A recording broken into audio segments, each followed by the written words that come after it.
నెల్లూరు జిల్లాలోని ఒక ఖైదీ రిమాండ్ నుంచి పారిపోయాడు. సెంట్రల్ జైల్లో ఆయన 10 ఏళ్ల నుంచి శిక్షని అనుభవిస్తున్నాడు. 2010లోని గాంధీ జన సంఘంలో జరిగిన ఒక హత్య కేసులో ఆయనకి 10 ఏళ్లు జైలు శిక్ష పడింది.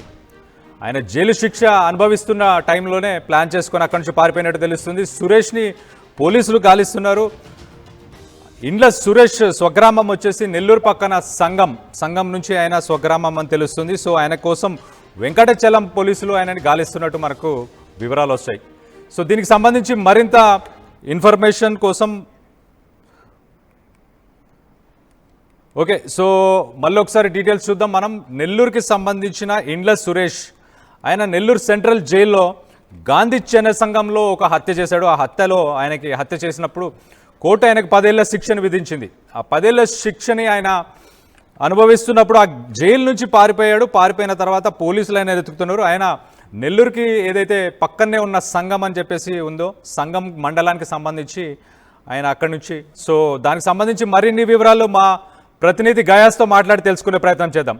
గయాస్, ఈయనకి 10 ఏళ్ల శిక్ష పడింది. ఈయనకి 2010లోనే ఈ హత్య కేసుకు సంబంధించి శిక్ష పడింది. అంటే ఈయన 2010 నుంచి జైల్లో ఉన్నాడా, లేకపోతే ఎప్పుడు ఈయన జైలుకి వెళ్ళాడు, జైల్లో ఎంతకాలం ఉన్నాడు, దాని తర్వాత ఎలా తప్పించుకుపోయాడు? నిన్న రాత్రి నెల్లూరు సెంట్రల్ జైలు నుంచి ఇండ్ల సురేష్ అనే రిమాండ్ ఖైదీ కాదు, శిక్ష ఖైదీ అతను అక్కడి నుంచి జైలు నుంచి తప్పించుకుని పోవడం జరిగింది. అయితే నెల్లూరు సెంట్రల్ జైల్లో 2 విభాగాలు ఉంటాయి. రిమాండ్ ఖైదీలు, అదేవిధంగా శిక్ష పడిన ఖైదీలు. అంటే శిక్ష పడిన ఖైదీలంతా ఓపెనర్ జైల్లో ఉంటారు వాళ్ళంతా.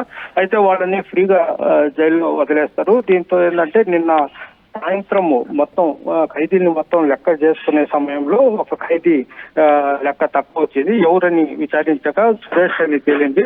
అయితే 2010లో అతను సంగం మండలం గిరిజన సంఘంలో ఒక హత్య కేసులో అతను శిక్ష పడింది. అతనికి 2010 నుంచి అతను జైల్లో ఉన్నాడు. 10 సంవత్సరాలు శిక్ష పడింది. అతనికి 14 సంవత్సరాలు శిక్ష పడింది. అయితే అతను ఇంకా ఒక 2-3 నెలల్లోనే అతను జైలు నుంచి విడుదలయ్యే అవకాశాలు కూడా ఉన్నాయి. అంటే శిక్ష కూడా పూర్తి అవుతుంది. అయితే అతను ఎందుకో నిన్న సాయంత్రం అతను జైలు నుంచి పరారవడం జరిగింది. అయితే పోలీసులు ఇతని కోసం జిల్లా వ్యాప్తంగా రెడ్ అలర్ట్ చేశారు. అతని కోసం గాలిస్తున్నారు.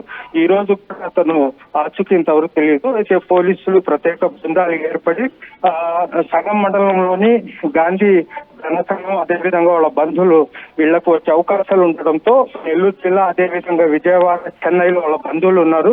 అక్కడికి వెళ్లి ఉంటారని కూడా అతని కోసం ప్రత్యేక బృందాలు అయితే వెళ్లి ఉన్నాయి. కృష్ణ, గయాజ్, ఇప్పుడు ఆయన 2-3 నెలల్లోనే బయటకు వచ్చే అవకాశం ఉన్నప్పుడు ఈయన జైలు నుంచి పారిపోవాల్సిన అవసరం ఏముంది? అంటే ఏమన్నా దానికి ఏమైనా స్పెసిఫిక్ రీజన్స్ ఏమన్నా ఉన్నాయా?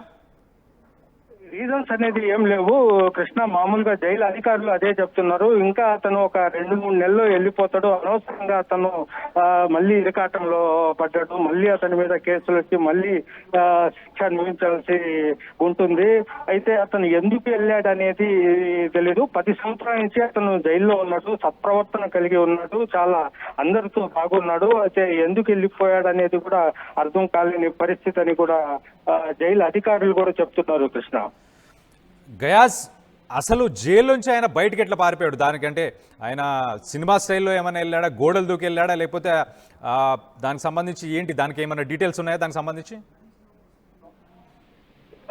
డీటెయిల్స్ ఏం లేదు. అతను 2010 ఆ ప్రాంతంలో సంగం మండలంలోని గిరిజన సంఘం కాలనీ, అంటే జనసంఘం కాలనీలో ఒక హత్య కేసులో ముద్దాయి అతనికి శిక్ష పడింది. అయితే అతను చాలా రోజుల నుంచి అంటే బలవంతంగా కష్టంగా జైలు జీవితం గడుపుతా వస్తున్నాడు. అయితే ఇతను 2-3 నెలల్లో కూడా వెళ్ళిపోతాడని అతనికి తెలుసు. అయితే ఇటీవల కూటమి ప్రభుత్వం వచ్చిన తర్వాత కొంతమందిని విడుదల చేసింది. విడుదల చేసినప్పుడు ఇతనికి ఇంకా 7 నెలలు 12 నెలలు 13 నెలలు కాలం వ్యవధి ఉంది. అందుకు అతను విడుదల కాలేకపోయాడు. అప్పట్లో అతను మనస్తాపానికి గురైనట్లు తోటి ఖైదీలు కూడా చెబుతున్నారు. అయితే ఇతను మళ్ళీ వెళ్తాడో లేదో తెలియదు. బయటికి వెళ్తానో లేదో అన్న భయంతోనే వెళ్ళిపోయి ఉండొచ్చని కూడా జైలు అధికారులు అయితే చెప్తున్నారు. అయితే గయాజ్, ఈయన జనసంఘంకి సంబంధించి గాంధీ జనసంఘంలో ఏదైతే హత్య జరిగిందో ఆ హత్య జరిగినప్పుడు ఈయన దాంట్లో ఇన్వాల్వ్మెంట్ 100% ఉండేనా? అప్పుడు ఏంటి అసలు ఎందుకు హత్య చేశాడు ఈయన? అయితే అది కుటుంబ కలహాల కారణంగా అతను హత్య చేసినట్లు వాళ్ళ బంధువులు చెప్తున్నారు. స్థల వివాదంలో హత్య చేశారు. ఆ కేసు కూడా సంగం పోలీస్ స్టేషన్ పరిధిలో కేసు నమోదవడం జరిగింది. అయితే అతనుకు 14 సంవత్సరాలు శిక్ష పడింది. అయితే అప్పటి నుంచి 2010 నుంచి అతను శిక్ష అనుభవిస్తూ వస్తున్నాడు. అయితే కూటమి ప్రభుత్వం వచ్చిన తర్వాత అతను విడుదలవుతారని ఎంతో ఆశపడ్డాడు. అయితే కొన్ని కారణాల వల్ల అతను విడుదల కాలేకపోయాడు. అయితే ఇప్పుడు కూడా కాలేను అనే ఒక ఆందోళనలో ఉన్నట్టు జైలు అధికారులు అయితే చెప్తున్నారు. దానికోసమే అతను జైలు నుంచి ఫరారైనట్లు కూడా జైలు అధికారులు అయితే చెప్తున్నారు. Kalyan. Right, thanks for the update guys. So మనం చూస్తే ఆల్మోస్ట్ 2010 నుంచి 2025 అంటే దాదాపు 15 సంవత్సరాలు ఆయనకి జైలు శిక్ష ఆల్మోస్ట్ అయిపోయిన తర్వాత ఇంకో కొన్ని నెలలే ఉన్న తర్వాత కూడా ఆయన పరారవ్వడానికి ఏంటి కారణాలు అనేది ఇప్పటికీ తెలియదు. ప్రాథమిక దర్యాప్తులో ఇంకా తెలియాల్సిన విషయాలు ఇంకా ఉన్నాయి. పోలీసులు అదే కోణంలో ఆయనని వెతుకుతున్నారు. చెన్నైలో కావచ్చు, నెల్లూరులో కావచ్చు, అలాగే నెల్లూరు పక్కన ఏదైతే సంగం అనే మండలం ఉందో సంగంలో కూడా ఆయన కోసం వెతుకుతున్నట్టు మనకు తెలుస్తుంది. సో కూటమి ప్రభుత్వం వచ్చిన తర్వాత చాలా మందికి జైలు శిక్షని తగ్గించారు, జైలు నుంచి విడుదల కూడా చేశారు. తనకి అలాంటి అవకాశం రాలేదు. నేను సత్ప్రవర్తనతోనే ఇన్ని సంవత్సరాల నుంచి జైల్లో ఉన్నాను, అందరితో మంచిగా ఉన్నాను, నేను పూర్తిగా మారిపోయిన తర్వాత కూడా నాకు అలాంటి అవకాశం రాలేదు, మరి రాకపోవచ్చు, మరి ఇంకా నా జైల్లో నా ఉండాల్సిన జీవితం ఇంకా పొడిగింపు జరిగే అవకాశం ఉందని మరి భయపడ్డాడో ఏంటో మరి తెలియదు. కానీ ఆ జైలు నుంచి పారిపోయే యత్నం చేసి ఆయన పారిపోయినట్టు మనకు తెలుస్తుంది. సో జస్ట్ ఇంకొక 3-4 నెలల్లో మరి 7 నెలల్లో కాలం మాత్రమే ఉంది ఆయనకు జైలు జీవితము.